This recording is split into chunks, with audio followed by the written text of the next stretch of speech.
Recording in progress. This one. Okay. Hello everyone. We welcome you all for the Garud Puran session. We will start the prayer.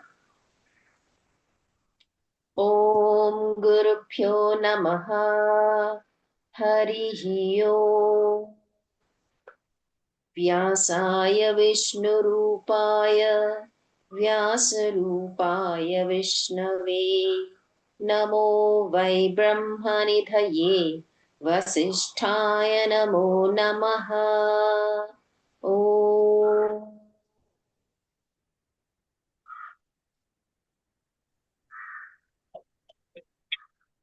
All right.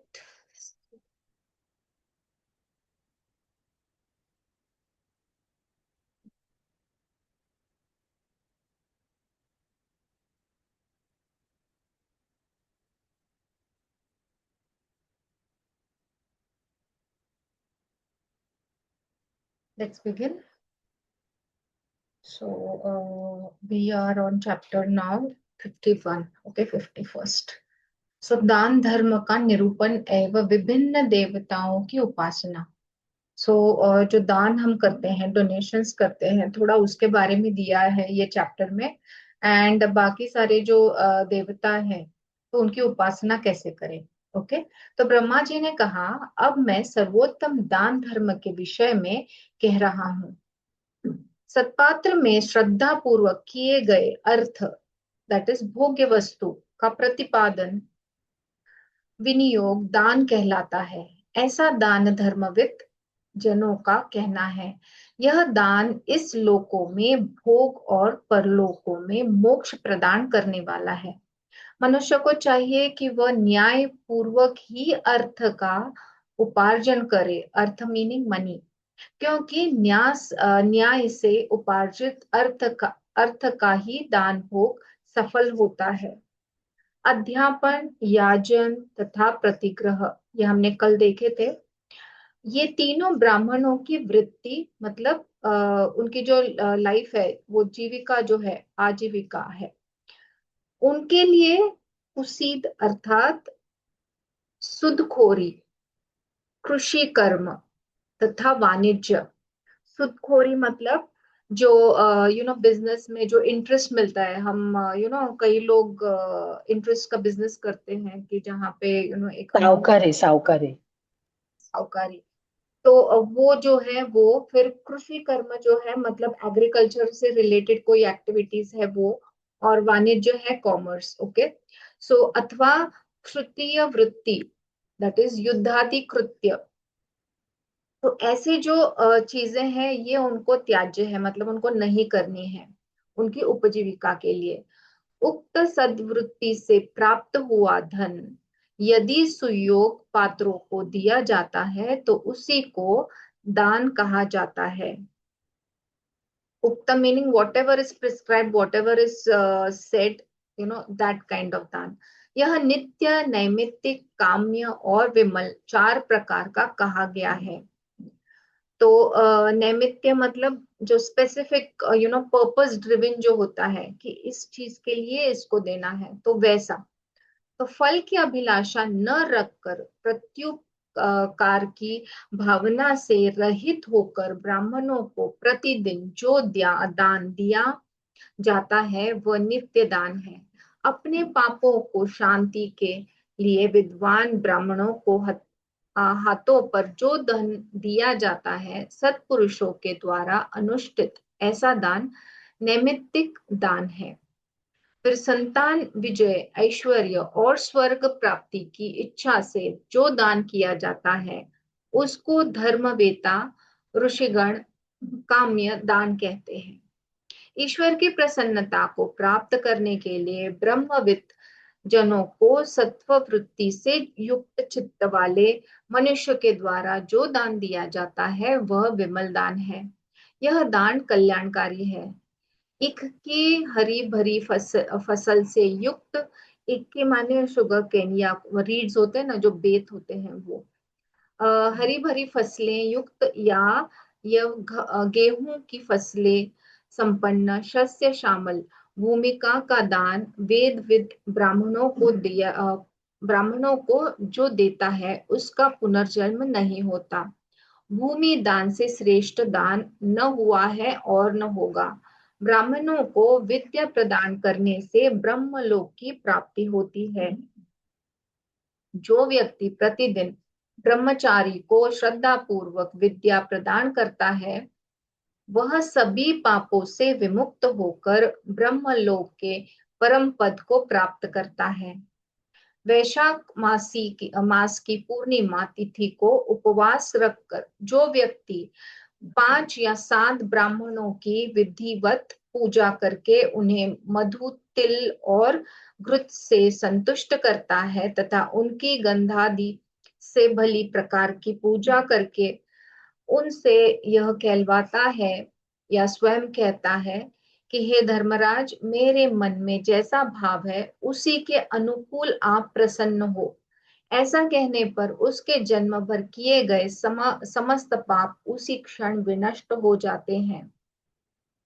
जो व्यक्ति स्वर्ण मधु एवं के साथ तिलों को कृष्ण मृगचर्म में रखकर ब्राह्मणों को देता है वह सभी प्रकार के पापों से मुक्त हो जाता है। वैशाख मास में घृत अन्न और जल का दान करने से विशेष फल प्राप्त होता है। अतः उस मास में धर्मराज को उद्देश्य करते घृत अन्न और जल का दान ब्राह्मणों के लिए अवश्य करना चाहिए। ऐसा करने से सभी प्रकार के भय से मुक्ति हो जाती है। द्वादशी तिथि में स्वयं उपवास रखकर पापों का विनाश करने वाले भगवान विष्णु की पूजा करनी चाहिए। ऐसा करने से निश्चित ही मनुष्य के सभी पाप नष्ट हो जाते हैं। जो मनुष्य जिस देवता की पूजा करने के लिए इच्छा करता है उसकी पूजा वह अपने इष्ट को प्राप्त करने के लिए करे और उसको उस देव की प्रतिमूर्ति मानकर प्रयत्न पूर्वक ब्राह्मणों की पूजा करके उन्हें भोजन भी कराए। साथ ही सौभाग्यवती स्त्रियों तथा अन्य देवों को भी भोजन आदि के द्वारा संतुष्ट करे। संतान प्राप्ति के इच्छुक व्यक्ति को इंद्र देव का पूजन करना चाहिए। वर्चस की कामना करने वाले व्यक्ति ब्रह्म रूप में ब्राह्मणों को स्वीकार करके उनकी पूजा करे। आरोग्य की इच्छा वाला मनुष्य सूर्य की तथा धन चाहने वाला मनुष्य अग्नि की पूजा करे। कार्यों में सिद्धि प्राप्त करने की अभिलाषा करने वाला व्यक्ति विनायक मतलब गणेश का पूजन करे।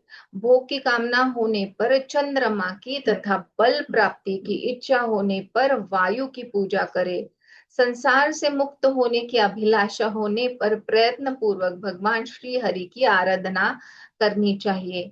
निष्काम तथा सकाम सभी मनुष्यों को भगवान गदाधर हरि की पूजा करनी चाहिए, मतलब विष्णु की। जल दान से तृप्ति, अन्न दान से अक्षय सुख, तिल दान से अभिष्ट संतान, दीप दान से उत्तम नेत्र, भूमि दान से समस्त अभिलाषित पदार्थ, सुवर्ण दान से दीर्घ आयु, गृह दान से उत्तम भवन तथा रजत दान से उत्तम रूप की प्राप्ति होती है। वस्त्र प्रदान करने से चंद्रलोक तथा अश्वदान करने से अश्विनी कुमार के लोक की प्राप्ति होती है। अनदुंद मतलब बैल का दान करने से विपुल संपत्ति का लाभ और गोदान करने से मतलब काव दान करने से सूर्य लोक प्राप्त होता है। यान और शैया का, यान माने एनी व्हीकल, एनी कैरेज या कोई जर्नी, ओके, तो और शैया का दान करने पर भार्या तथा भार्यात भयभीत को अभय प्रदान करने से ऐश्वर्य की प्राप्ति होती है। धान्य दान से शाश्वत दैट इज अविनाशी सुख तथा वेद के वेदाध्यापन दान से ब्रह्म का सानिध्य लाभ होता है। वेदविद ब्राह्मणों को ज्ञानोपदेश करने से स्वर्ग लोक की प्राप्ति तथा गाय को घास देने से सभी पापों से मुक्ति हो जाती है। ईंधन अग्नि को प्रज्वलित करने के लिए काष्ठ आदि का दान करने पर व्यक्ति प्रदीप्त अग्नि के समान तेजस्वी हो जाता है। काष्ठ मीनिंग वुड। रोगियों के रोग शांति के लिए औषधि, तेल आदि पदार्थ एवं भोजन देने वाले मनुष्य रोग रहित होकर सुखी और दीर्घायु हो जाता है। छत्र और जूते का दान करने वाला मनुष्य प्रचंड धूप के कारण तीक्ष्ण ताप वाले तथा तलवार के समान तीक्ष्ण धार वाली नुकीली पत्तियों से परिव्याप्त असिपत्रवन नाम के नारकीय मार्गों को पार कर जाता है। जो मनुष्य परलोक में अक्षय सुख की अभिलाषा रखता है, उसे अपने लिए संसार या घर में जो वस्तु अभिष्टम है तथा प्रिय है, उस वस्तु का दान गुणवान ब्राह्मणों को करना चाहिए। उत्तरायण, दक्षिणायन, महाविष्णुवत काल, सूर्य तथा चंद्र ग्रहण में एवं कर्क, मेष, मकर आदि की संक्रांतियों के आने पर ब्राह्मणों को दिया गया दान परलोक में अक्षय सुख देने वाला होता है। इस प्रकार के दान का महत्व प्रयाग आदि तीर्थों में बहुत है। गया क्षेत्र के तीर्थों में किया गया दान विशेष महत्व रखता है। दान धर्म से बढ़कर श्रेष्ठ धर्म इस संसार में प्राणियों के लिए कोई दूसरा नहीं है। दान स्वर्ग, आयु तथा ऐश्वर्य को प्राप्ति करने की इच्छा से और अपने पापों की उपशांति के लिए भी किया जाता है। गौ, ब्राह्मण, अग्नि तथा देवों को दिए जाने वाले दान से जो मनुष्य मोहवश दूसरों को रोकता है, वह पापी तिर्यक मतलब पक्षी की योनि को प्राप्त होता है। जो व्यक्ति दुर्भिक्ष काल में और मरणासन ब्राह्मणों को अन्नादि का दान नहीं करता है, वह ब्रह्म हत्या करने वाले के समान तथा अति निंदित है। तो दान के अलग अलग पहलू बताए गए हैं यहाँ पे। फिर आता है प्रायश्चित्त। तो प्रायश्चित्त निरूपण, तो प्रायश्चित्त का एक्सप्लेनेशन दिया है। तो ब्रह्मा जी ने कहा कि हे ब्राह्मणों, अब इसके बाद मैं प्रायश्चित्त विधि को भली प्रकार कह रहा हूं। ब्राह्मण की हत्या करने वाला ब्रह्महंता, मदिरा पान करने में निरत, मद्यपी, चोरी करने वाला, स्तेयी तथा गुरु की पत्नी के साथ गमन करने वाला गुरु तल्पगामी, ये चार महापातकी हैं। इन सभी का संसर्ग मतलब इनका साथ करने वाला पांचवा महापातकी है। पातक मीनिंग सिन। तो जो उत्पातक है वो छोटा सिन और महापातक है वो बड़ा सिन। तो पांचवा महापातकी है मतलब मेजर सिन है। गोह इत्यादि जो अन्य पाप होते हैं वे उपपातक हैं मतलब छोटे वाले हैं जो गो हत्या करते हैं, ऐसा देवताओं का कहना है। जिसने ब्रह्म हत्या की है उसे वन में स्वयं पर्णकुटी बनाकर उसी में उपवास करते हुए 12 वर्षों तक रहना चाहिए, अथवा पर्वत के उस ऊंचे भाग से गिरकर अपने प्राणों का परित्याग करना चाहिए जिस भाग से गिरने पर कहीं बीच में रुकने की संभावना ना हो और मरण निश्चित हो। इसके अतिरिक्त जलती हुई अग्नि में प्रवेश कर प्राण त्याग, अगाध जल में प्रवेश कर परित्याग, ब्राह्मण या गौ की रक्षा के लिए प्राण परित्याग की ब्रह्म हत्या दोष के निवारक होते हैं। इतना अवश्य ध्यान में रखना है कि ब्रह्म हत्या के दोष निवारण के लिए प्राण परित्याग के जो साधन बताए गए हैं उनको करने के पहले यथाशक्ति विद्वान ब्राह्मणों को अन्नदान करना अनिवार्य है मतलब अति आवश्यक है। अश्वमेध यज्ञ के अंत में होने वाले अवभृत स्नान से, अवभृत माने जो भी होम हवन या स्पिरिचुअल कोई चीजें करने के बाद जो स्नान करते हैं वो ब्रह्म हत्या के पाप से मुक्ति प्राप्त हो जाती है। वेदविद ब्राह्मणों को सर्वस्व ध्यान करने से ब्रह्म हत्या जनित पाप का नाश हो जाता है। सरस्वती जी, गंगा तथा यमुना इन नदियों के पवित्र संगम पर 3 रात्रियों तक उपवास रख करके प्रतिदिन तीनों कालों में स्नान करके भी द्विज ब्रह्म हत्या के पाप से मुक्त हो जाता है। सेतु बंध रामेश्वरम, कपाल मोचन तीर्थ, Kapal Mochan, I just explain. Kapal Mochan तीर्थ या वाराणसी के पवित्र तीर्थ में स्नान करके ब्रह्म हत्या के पाप से मुक्ति हो जाती है। तो कपाल मोचन तीर्थ जो है वो बड़ा ही पवित्र माना गया है। तो ये यमुना नगर मतलब हरियाणा में स्थित है। यहाँ पर हिंदूज भी और बड़े सिख की संख्या, सिख जो है वो यहाँ पे आते हैं। तो यहाँ पे कुंड है, मतलब sacred water, pure pure water के ऐसे टैंक जैसे हैं, कुंड जिसको बोलेंगे। तो जहाँ पे आप मतलब स्नान कर सकते हो और आपके जो भी पाप है, जो सिंस है आपने किए हैं, तो उसको आप धो सकते हो। तो इसका जो है कपाल मोचन का नाम जो है वो महाभारत में मेंशन किया गया है। और हमारे पुराना जो है वो उनके यहाँ पे भी।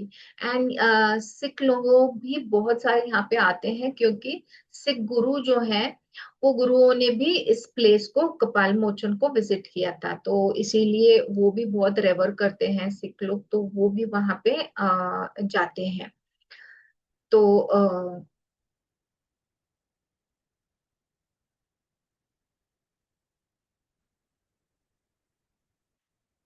यहाँ पे ये जो कुंड है यहाँ पे महाभारत में ऐसा बताया गया है कि पांडवा जो है, पांडव लोग जो है वो ये सरोवर पे, ये जो मतलब सेक्रेट जो पानी है यहाँ पे आए थे, उनके जो वेपन्स है ना, महाभारत के बाद जो